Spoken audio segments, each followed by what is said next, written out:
नमस्कार मित्रांनो, स्वागत आहे तुमचं जॉब गुरु या आपल्या यूट्यूब चॅनलवर. भारतीय रेल्वेमध्ये खास करून महाराष्ट्रामध्ये देखील मित्रांनो तुम्हाला जॉब लोकेशन आहे त्या जाहिराती ज्या आहेत काही दिवसापूर्वी प्रसिद्ध झालेल्या होत्या. आज मित्रांनो जर बघितलं या ठिकाणी तर आज लास्ट डेट आहे 8 एप्रिल 2024. ही जी जाहिरात मित्रांनो प्रसिद्ध झालेली आहे आपण पाहू शकता. Government of India ministry of railway अंतर्गत रेल्वेमध्ये तुम्हाला परमनंट जॉब भेटतोय, ज्यामध्ये मित्रांनो या ठिकाणी पाहू शकता टेक्निशियनची ही रिक्रुटमेंट होते. याच्यामध्ये जर आपण बघितलं विविध टेक्निशियन या ठिकाणी लागतात. या ठिकाणी पाहू शकता विविध ठिकाणी काम जे आहे या ठिकाणी टेक्निशियनचं असतं. तर याच्यामध्ये मित्रांनो टोटल बघितलं आपण तर 9144 पदांची ही मेगा भरतीची जाहिरात जी आहे ती प्रसिद्ध झाली होती, ज्यामध्ये टेक्निशियन ग्रेड 1 सिग्नलसाठी आणि टेक्निशियन ग्रेड 3च्या जागा निघालेल्या होत्या.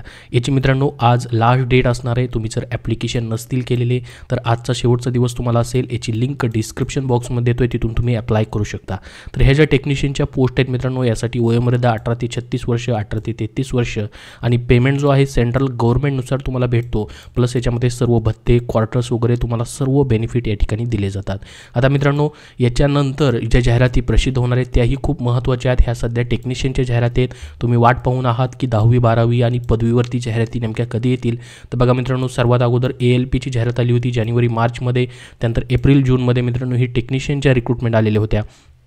आता मित्रांनो जर आपण बघितलं तर जुलै आणि सप्टेंबरमध्ये तुम्हाला नॉन टेक्निकल पॉप्युलर कॅटेगरीज ग्रॅज्युएशनसाठी जागा निघणार आहेत. पहा जुलै आणि सप्टेंबरमध्ये ज्या ठिकाणी नॉन टेक्निकल पोस्ट असतील इथं ग्रॅज्युएशनवरती तुम्ही अप्लाय करू शकता. त्यानंतर नॉन टेक्निकल पॉप्युलर कॅटेगरीजमधून अंडर ग्रॅज्युएटसाठी जागा निघतील, म्हणजेच 10वी 12वीसाठी देखील ज्याला आपण ग्रुप D वगैरे असं म्हणतो त्याही जागा निघणार आहेत मित्रांनो. कधी तर जून नंतर जुलै आणि सप्टेंबरमध्ये, म्हणजे जुलैमध्ये मित्रांनो याची ॲडव्हर्टाइजमेंट येणार आहे. ही तुमच्यासाठी खूप चांगली संधी असणार आहे. त्यामध्ये ज्युनियर इंजिनियरच्याही जागा असतील आणि पॅरामेडिकल कॅटेगरीज ज्या की मित्रांनो हेल्थ रिलेटेड ज्या पोस्ट असतात, नर्सेस असेल किंवा पॅरामेडिकल वॉर्ड बॉय वगैरे असतील किंवा एक्सरे टेक्निशियन असतील, फार्मासिस्ट असतील, अशी विविध पदं, डॉक्टर्स असतील, अशी विविध पदं याच्यामध्ये देखील असणार आहेत पॅरामेडिकलमध्ये. तर जुलै आणि सप्टेंबरमध्ये मित्रांनो ह्या जाहिरातीची तुम्ही वाट पाहतात. त्याबद्दल ही जाहिरात जशी प्रसिद्ध होईल मित्रांनो तशी तुमच्यापर्यंत शेअर केली जाईल. सध्या जी मित्रांनो रिक्रुटमेंट आलेली आहे टेक्निशियनची त्याची लास्ट डेट आज आहे. याच्यासाठी मित्रांनो 9000+ वॅकन्सी भरल्या जात आहेत. तर ही जी पदभरती होते टेक्निशियनची याच्यामध्ये विविध RRBs महाराष्ट्रामध्ये देखील RRBsमध्ये मित्रांनो वॅकन्सी असणार आहेत. तर याच्यासाठी तुमची परीक्षा कशी होणार आहे ती सर्व माहिती आपण या व्हिडिओमध्ये पाहूयात. त्यासाठी हा व्हिडिओ शेवटपर्यंत पाहत राहा. ऑनलाईन अप्लायची लिंक तुम्हाला आपल्या टेलिग्राम चॅनलवरतीही दिलेली आहे, तिथून देखील तुम्ही पाहू शकता. तर सर्वात अगोदर पहा एक्झामिनेशन फीस तुम्हाला किती असेल, ज्यामध्ये मित्रांनो ओपन OBC कॅन्डिडेट जे आहे त्यांच्यासाठी 500 रुपये आहे. बाकी SC ST ex serviceman female candidate जे आहेत किंवा EBC EWS कॅन्डिडेट जे असतील अशांसाठी मित्रांनो 250 रुपये फीस ठेवण्यात आलेली आहे. आता मित्रांनो याच्यासाठी एज्युकेशन क्वालिफिकेशन काय ठेवण्यात आलेलं आहे तर या ठिकाणी आपण बघा टेक्निशियन जे ग्रेड 1 सिग्नलची पोस्ट आहे मित्रांनो याच्यासाठी जर आपण बघितलं bachelor of science in physics, electronic, computer science, information technology किंवा इन्स्ट्रुमेंटेशन फ्रॉम रिकग्नाइज युनिव्हर्सिटीमधून तुमचं झालेलं आहे. बॅचलर ऑफ सायन्स म्हणजे BSc झालं आहे तुमचं यापैकी एका सब्जेक्टमधून. फिजिक्समधून जर झालेलं असेल तरीही तुम्हाला इथे अप्लाय करायचा चान्स आहे. किंवा मित्रांनो ते नसेल तर तुमचं BSc in combination of any sub stream of basic streams of physics, electronic, computer science, information technology किंवा इन्स्ट्रुमेंटेशनमधून झालं आहे तरीही तुम्हाला अप्लाय करता येईल. किंवा तेही नसेल तर 3 वर्षाचा डिप्लोमा इन इंजिनिअरिंगमधून तुमचं झालेलं आहे. बेसिक स्ट्रीम जे आहेत वरचे ह्या सांगितलेल्या त्यापैकी एकामधून तरीही तुम्हाला अप्लाय करता येईल. किंवा डिग्री इन इंजिनिअरिंगमधून झालेले वरचे हे जे सब्जेक्ट सांगितलेले आहेत या सब्जेक्टमधून तरीही मित्रांनो तुम्हाला अप्लाय करता येईल. आता हे झालं सिग्नलची जी पोस्ट आहे टेक्निशियनची त्याच्यासाठी एज्युकेशन. त्यानंतर बाकीची जी मित्रांनो या ठिकाणी ग्रेड 3च्या टेक्निशियनच्या पोस्ट आहेत त्या सर्वांसाठी मित्रांनो तुमचं ITI कुठल्या ना कुठल्या स्ट्रीममधून झालेलं पाहिजे, ज्यामध्ये पहा ब्लॅक स्मिथ, ब्रिज, वॅगन जे आहे, त्यानंतर क्रेन ड्रायव्हर जे आहे, इलेक्ट्रिशियन, मेकॅनिक, त्यानंतर इलेक्ट्रिशियल, त्यानंतर पाहू शकता या ठिकाणी MEU, त्यानंतर परमनंट वे ग्रेड 3मधली पोस्ट आहे. त्यानंतर पहा रेव्हेटर, त्यानंतर ट्रॅक मशीन, टर्नर, वेल्डर ह्या सर्वांसाठी जे आहेत वॅकन्सी ज्या निघालेल्या आहेत ह्या ग्रेड 3साठी. याच्यामध्ये तुमचं 10वी नंतर ITI झालेला पाहिजे कुठल्याही इन्स्टिट्यूटमधून, ज्यामध्ये NCVT किंवा SCVT ट्रेड, ज्यामध्ये पहा प्रत्येक टर्नरचं मागितलं तर टर्नरमध्ये turner, operator advance machine tool किंवा SSC नंतर तुमच्या या ठिकाणी अप्रेंटिसशिप जरी केलेलं आहे तुम्ही त्या ट्रेडमध्ये तरीही तुम्हाला अप्लाय करता येईल. प्रत्येक कॅटेगरीसाठी त्या कॅटेगरीमधून तुमचं त्या ट्रेडमध्ये ITI असणं गरजेचं आहे. तर तुम्हाला या बाकी टेक्निशियन ग्रेड 3 पदांसाठी अप्लाय करता येणार आहे. प्रत्येक RRBनुसार वेगवेगळ्या वॅकेन्सी आहेत. ज्या ठिकाणी जास्त वॅकेन्सी आहेत तिथंही तुम्ही अप्लाय करू शकतात. असं नाही की फक्त महाराष्ट्रामध्येच अप्लाय करायचं.